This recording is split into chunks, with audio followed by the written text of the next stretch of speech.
அனைவருக்கும் வணக்கம். வடப்பை ஏ ஜெகதீசன் பேசுகிறேன்.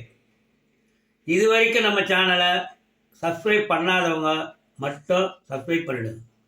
அப்படியே பக்கத்தில் உள்ள பெல் பட்டனை டச் பண்ணிடுங்க.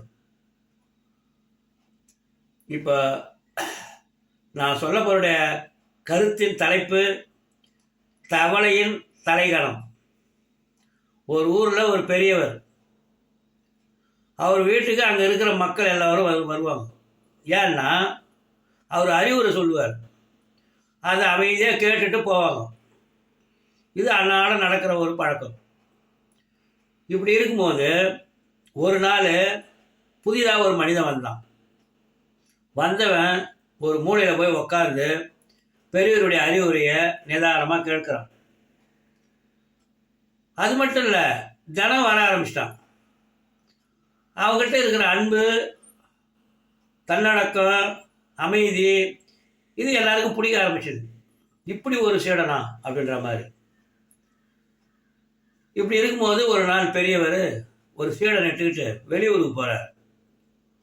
அங்கே இறங்கி அங்கேருந்து நடந்து போகிறாரு.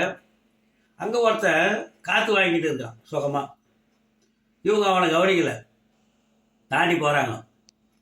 இவன் அவங்கள கூப்பிட்றான், ஐயா பெரியவரே சௌக்கியமா, நல்லா இருக்கிறியா அப்படின்னு ஆணவ குரலில் கேட்குறான். திரும்பி பார்த்தா நம்ம வீட்டுக்கு வந்து உபதேசம் கேட்டான். அப்போ கூட வந்து சீடன் கேட்டான், ஐயா அவன் அங்கே எப்படி இருந்தான், இங்கே எப்படிங்கிறான் பாருங்க, ஒருமையில் பேசுகிறான் அப்படின்னு கோவப்படுறான். பெரியவருடைய முகத்தில் புன்னகை தான், கோபம் வரல. அப்போ இவன் கேட்டான், ஏயா இப்போ அவன் அப்படி பேசுகிறான், அது காரணம் என்ன?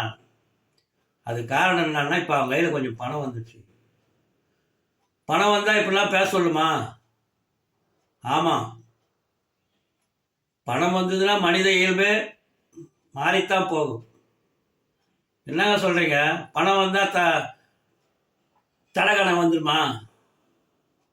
உனக்கு தவளையுடைய தடகணம் தெரியுமா? தெரியாது, சொல்கிறேன் கேளு. ஒரு ஊரில் ஒரு தவளை, அந்த பக்கமாக ஒரு யானை வருது. தவளை மேலே காலை வைக்கக்கூடாதுன்னு தாண்டி காலை வைக்குது, வச்சுட்டு போகுது. உடனே தவளை கோவம் வந்துடுச்சு, காலை தூக்கி எட்டி உதைக்க தூக்கிச்சு. அது மட்டும் இல்லை, அது மனசில் என்ன சொல்லி நினச்சி தெரியுமா? எவ்வளோ திமிர் இருந்தால் இந்த யானை நம்மளை தாண்டி போகும். இதை சொன்னதும் கூட வந்து சிரிக்க ஆரம்பிச்சிட்டான். என்னடா சிரிக்கிறாரு? இல்லை, அந்த தவளை சொன்னதை நினச்சா சிரிப்பு வந்துடும். அது ஏன் தெரியுமா அப்படி பண்ணிச்ச? அந்த தவளை பொந்துக்குள்ள ₹1 இருக்குது. ₹1 இருக்கிறதுக்கே இந்த தவளை இப்படி பேசுத. மனிதன் கையில் பணம் வந்தால் எப்படி சும்மா இருப்பான்? நாம் பார்க்குற பல தவறுகளுக்கு எல்லாமே எது தெரியுமா காரணம்? பணம் தான். எனவே நான் பணத்தை குறை சொல்லலை, பணத்தை கையாள தெரியாத மனிதன்தான் குற்றவாளி.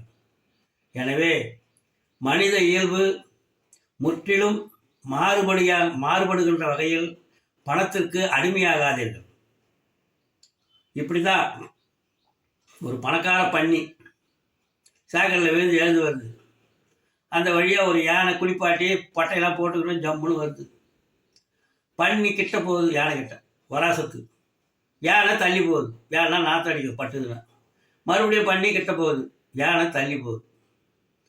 பன்னி நினச்சிதான் எவ்வளோ பெரிய உருவம் இருந்து நம்மளை கண்டு பயப்படுத்தாரு. அது மட்டும் இல்லை, மற்ற பன்னிங்கிட்டையும் போய் சொல்லிச்சான், அதோ வருது பாரு யானை, என்னை கண்டு பயப்படுது. நன்றி, வணக்கம்.